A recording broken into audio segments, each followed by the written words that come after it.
Di buku ENA 2D itu yang saya lihat di matematika ada topik pembelajaran tentang bangun datar dan bangun ruang yang mungkin adik-adik di rumah belum bisa memahami seperti apa bentuk bangun datar atau seperti apa contoh bangun ruang. Nah, di sini sudah Bapak buat ada 2 gambar yang mana merupakan contoh bangun datar dan bangun ruang. Jadi di pembelajaran 2B itu kan ada bangun datar, bangun ruang. Kalau untuk pembelajaran seperti bahasa Indonesia atau SBDP mungkin adik-adik bisa baca materinya, kemudian bisa dipahami dan dikerjain latihannya.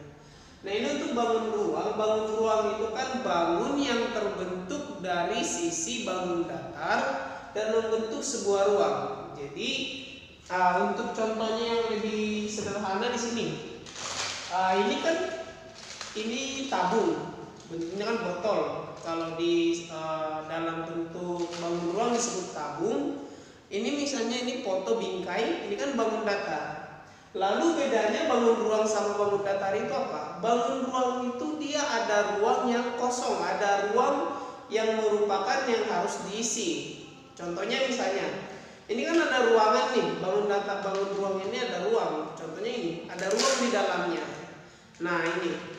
Kemudian sedangkan bangun datar itu dia tidak ada ruangnya. Dia berbentuk kumpulan beberapa garis. Ada beberapa garis disatukan membentuk sebuah gambar atau pola, itu yang disebut bangun datar. Jadi tidak ada ruang tidak ada ruang, hanya berupa bentuk pola yang dikumpulkan dari beberapa garis. Kemudian nanti yang merupakan yang di buku itu yang dipelajari, kita belum sampai ke rumus mencari isinya atau mencari luasnya, kita hanya sebatas sampai ke sisi rusuk dan kemudian perbedaan antara bangun datar dan bangun ruang dari segi sisi dan sudutnya. Nah, di sini.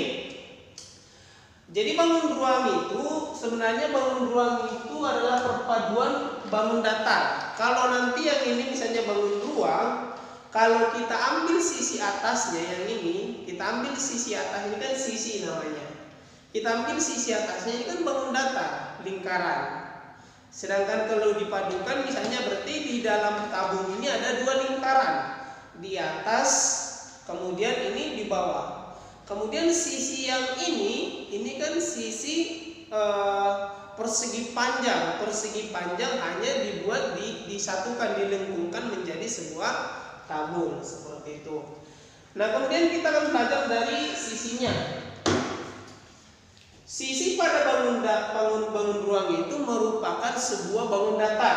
Contohnya, ini kita mau cari sisinya. Yang mana sih sisinya? Kalau yang tadi itu karton, kardus atau kubus. Kalau di dalam bangun ruang disebut kubus. Kita mau cari sisinya. Berarti sisinya itu kan yang ini. Kalau sisi yang ini kan ruang, ini kan ruang, misalnya ada ruang di dalamnya. Kita bayangkan misalnya kardus kan ada. Kalau kita buka semua kan seperti ini bagian depannya. Berarti sisinya itu yang pertama adalah A B D C. Ini satu sisi bagian depan. Sekarang kita bagian atas, kita cari bagian sisi atas. Oh, ini kan atas nih ini. Berarti ini CD FE.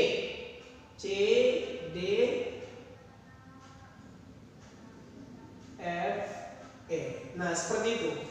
Kalau kita mau cari lagi bagian belakangnya, berarti yang ini dari sini.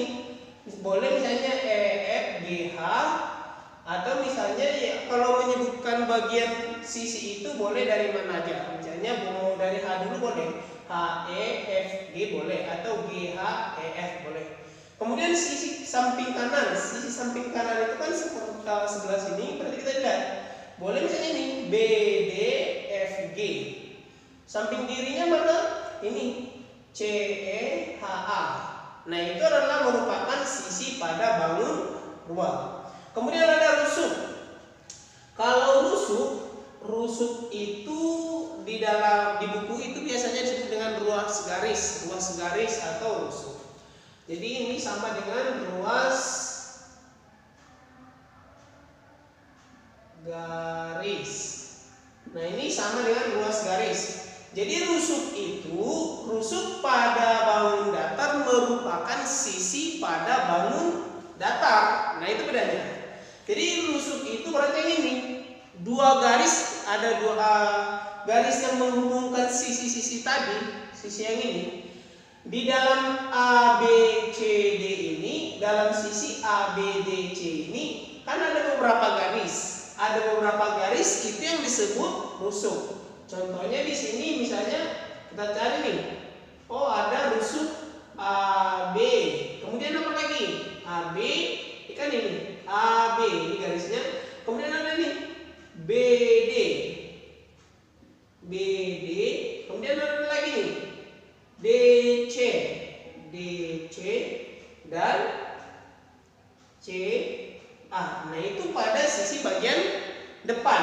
Pada bagian atas ada lagi. Ada. Tapi yang ini kan sudah disebutkan, berarti ya gak usah disebutkan lagi. Tinggal DF, CE, dan EF seperti itu. Jadi kalau kita hitung semua nanti, rusuknya ini ada berapa? Ada 12 nanti. Di bagian depan ada 4, di bagian belakang ada 4, kemudian bagian rusuk yang menghubungkan depan dan belakang itu kan ada 4 juga, berarti ada 12 seperti itu. Kemudian kita lihat untuk bangun datar. Bangun datar itu kan tadi tidak ada ruangnya. Bangun datar itu biasanya disebutkan juga dengan pola. Kalau kita mau gambar sesuatu atau ada beberapa benda-benda yang polanya itu dari bangun datar. Kalau kita misalnya mau gambar donat, nggak pernah misalnya kita buat polanya itu segitiga, tapi misalnya dibuat bentuk lingkaran. Nah, itu kan lingkaran itu kan bangun datar, polanya seperti itu. Sisi pada bangun datar itu adalah garis tadi. Kalau tadi di sini sisinya itu bangun datar, kalau di sini sisinya itu yang rusuk tadi. Contohnya, berarti sisinya di sini adalah garis yang ini. Ada berapa sisinya? Sisinya berarti ada 3. Yang mana aja? Yang ini. Yang ini ke sini 1, 2, 3. Berarti sisinya sama dengan itu A, B, B, C, dan C, A. Nah, ini ditentukan sisi pada bangun datar. Kemudian ada sudut. Pada bangun ruang juga ada sudut juga. Nah, tapi sama aja, sudut pada bangun datar sama bangun ruang itu sama. Sudut itu kan pertemuan dua garis yang membentuk titik sudut. Ini ada garis tadi, ini ada garis. Kemudian bertemu dari sini, ada garis dari sini, kemudian bertemu. Nah, ini kan jadi sudut. Ini yang dinamakan sudut. Sudut. Kemudian titik sudutnya yang mana? Ya, yang ini titik sudutnya tadi, ini. Nah, itu dinamakan titik sudut. Kemudian berarti di sini sudutnya ada berapa? Sudutnya ada 3. Sudutnya ada 3. Yang ini garis AB, yang ini dengan pertemuan antara garis AB dan BC yang ini. Kemudian ada di sini dan ada di sini. Dan titik sudutnya ada berapa? Titik sudutnya juga ada 3. Yang mana titik sudutnya yang ini? Ada di titik A, di titik B, dan di titik C, seperti itu. Nah, untuk latihannya nanti di rumah akan saya kirimkan untuk latihannya. Adik-adik nanti boleh mencoba di rumah, mempelajari lagi. Kalau ada hal yang kurang dimengerti atau belum paham, nanti boleh ditanyakan kembali. Terima kasih.